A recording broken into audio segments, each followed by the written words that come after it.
Hi, everybody. Thank you for joining in. I know it's been a while, and I apologize. I had some things going on.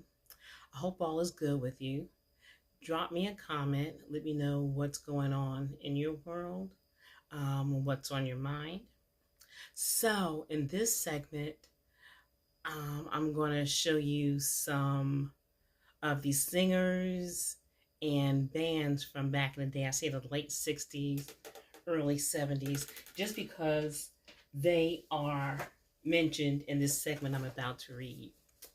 So here we have Sly and the Family Stone, Marvin Gaye, the OJs as I know them, and here they are back in the day when they were really young. And come to find out, there used to actually be 5 OJs. Then here we have the Dramatics, the Supremes, and the Temptations. So we had left off saying Alan was on the phone talking with Marie, and he was saying to her, dig this. I told her and began telling her about yesterday when Marie cut in and told him that she would be at Mama's and Papa's a little later and they could talk and catch up then. So Alan had said he was about to go and take a nap. And so he goes and takes a nap after he hangs up the phone with her. And so I went and started trying to get me a little bit more shut eye, but the alarm clock went off. I hit the snooze button and napped another 10 minutes. The alarm sounded off again. I hit the snooze for the second time. And the third time it sounded off, I got up so I could check out what might be going on around town. After I made it down the stairs, I headed straight to the stereo. Some music would always get me going. Get up, get down, get up out of your seat. That's what came on the radio when I turned it on. I was singing along with the Dramatics. When a knock at the door came, I peeped out the living room window to see who was at the door. It was Dave. I opened the door and told him to come on in and make himself at home, like he usually did. Dave walked over to the kitchen table and set down a brown paper bag.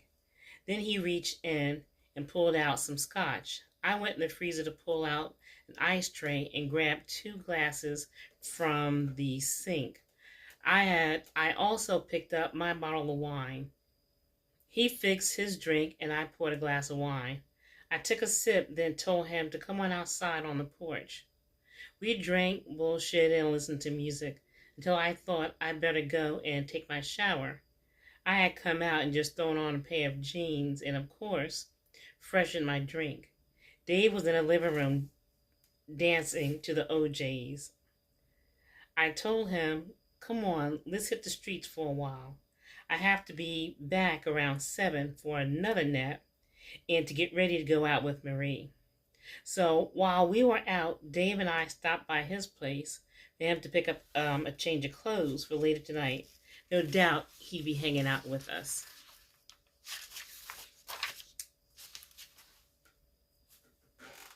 So Dave had pretty much accepted that he and Laura had split up, although it had only been a few months.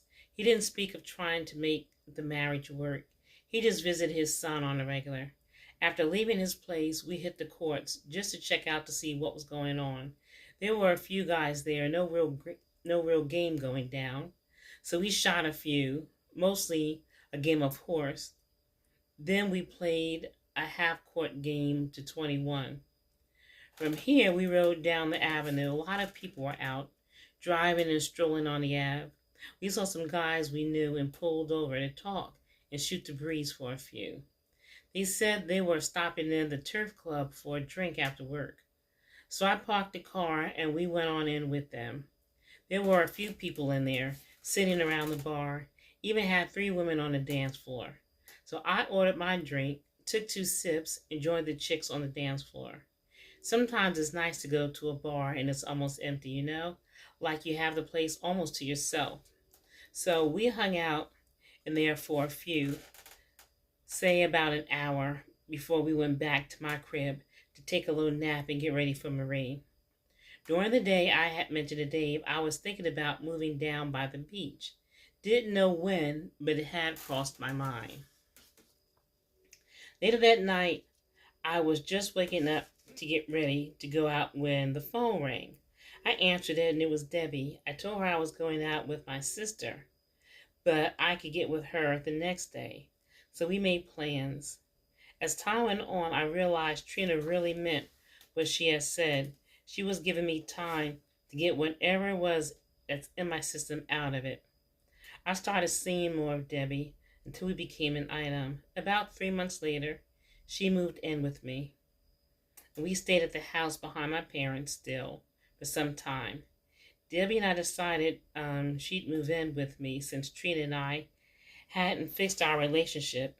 To be honest, I wasn't really doing anything to fix our relationship either. It may have seemed easier to move on, so I tried to go on with my life. Debbie and I had good times, but I was drinking a lot more often and taking out frustrations on her, which she actually didn't deserve, or maybe in some way she did, since she was bold enough to walk into my house where my wife and baby lived. But anyway, my folks were getting tired of the mess going on at my place. So Debbie and I had made plans to move. And this weekend, we figured we'd pack up the house to get ready to make that move. So now Junie says, I just about given up going to bars and clubs unless I took Paula. We went to parties or friends and family functions a lot. We went a lot of other places too. But Paula hadn't started to show much yet. If you look close, you could see her stomach starting to rise. So she was still looking forward to being in the hair show. The show was in 3 weeks. I had overheard her telling my cousin Leslie's wife, Via. Via wanted to buy some tickets to the show. Of course, Paula had some tickets handy in case someone wanted to buy a few. Via asked if Alan's wife was still going to be in the show. Yes, Paula said. She talked to Marie the other day. Trina's coming down this weekend. Les and I walked downstairs to his basement. That's where all the fun stuff was. He put on some Sly and the Family Stone and then got us a beer from the refrigerator. We were sitting down at the bar when we heard the doorbell ring. It sounded like our cousin Jake and his wife, Lydia. Via and Paula greeted them. Then they all joined us downstairs, where we all had a drink before we took some of the liquor and mixes upstairs to the main floor in the living room and dining room areas. They had a hi-fi in that living room too, so Jake went back downstairs and came back with an armful of records so we could get this party started.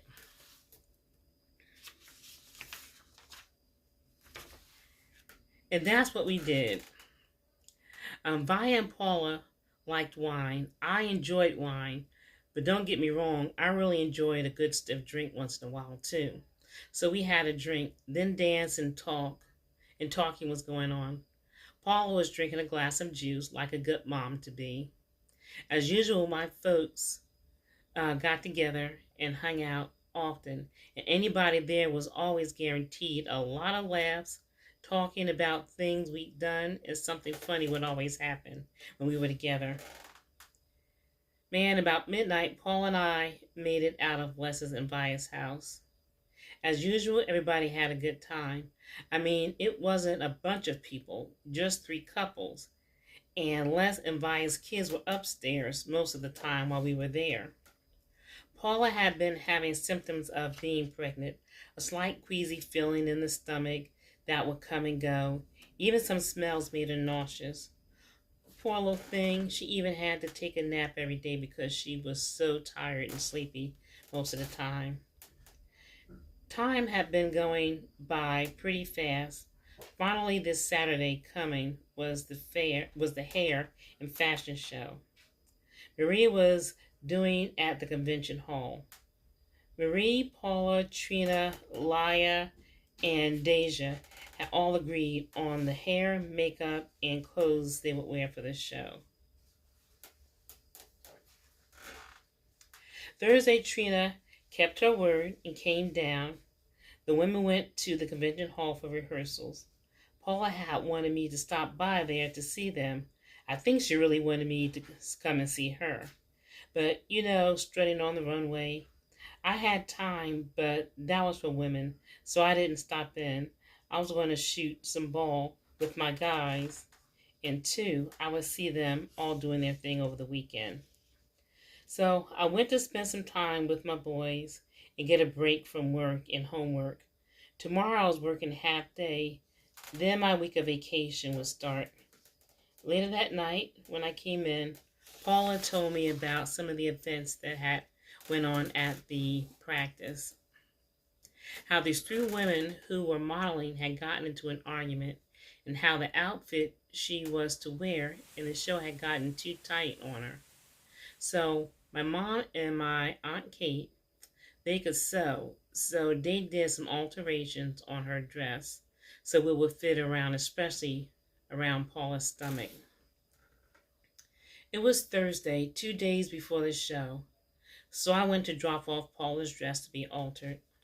When I got to Mom and Dad's, Alan was there too. He asked me what I was wearing to the show. I told him not a suit, something jazzy like a pair of olive green pants with a cream-colored thin turtleneck sweater, a black belt, black shoes, and beaded necklace. Colors black, cream, and olive green. He was wearing a funky leisure-like suit. Not quite navy blue, though. The four of us made arrangements to meet at the house. That way we could find each other, and we wouldn't have to try to find each other in a crowd. Man, they were expecting to have a big turnout. So Friday during the day, some of the cousins from out of town had come into town by the time I had gotten off from work. I'm telling you, some of these patients at work, they could really wear your ass out. So I needed a nap before I got together with everybody. I ate some fruit, took a quick warm shower, and laid across the bed and fell asleep before I even realized it. By the time I woke up, Mommy had already called us to see if we were coming over or if some of the cousins could come and stay at my place. Around 7:30 that night, Paul and I finally made it down the highway to my parents. With some people coming to stay for the weekend, in a way our family was kind of hoping Trina and little Alan would come and stay for the weekend, figuring the more time her and my brother spent together, the more likely it would be that they would get back together. As the night went on, we accepted that she and the baby weren't coming tonight.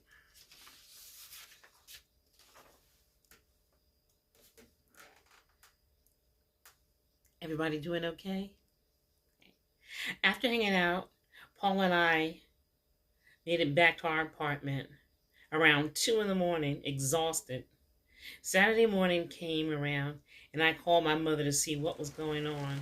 She told me Trina had called there about 15 minutes ago.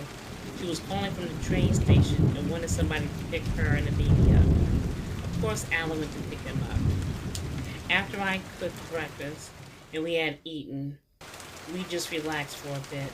Later, I got up and drove to the beach to go for a walk on the boardwalk. Meanwhile, Paula stayed home. She said she needed to rest a little longer because the girls in the show had to meet at my sister's around 2. After I left the beach, I stopped by my brother's place. A few of our cousins were staying with him because he had a 2-bedroom spot. I sat down and talked for a little while before I decided I'd better get back home so I could relax. Paula had already gone to my sister's by the time I had walked in the apartment. And so we'll leave it for there. So this is the night of the hair and fashion show. And people are coming into town. They're all hyped up and everything. And we'll see what happens from here. But I thank you guys for joining and listening in. I hope you enjoyed it. I hope you subscribe, click the like. Please drop me a comment. Let me know what's going on. Tell me something about some of these musical groups. Do you remember them from back in the day? What some of your favorite songs were? What some of your favorite memories were from back in that time? And again, I thank you. I wish you well. Have a great day, a great evening, a wonderful weekend. Love and peace.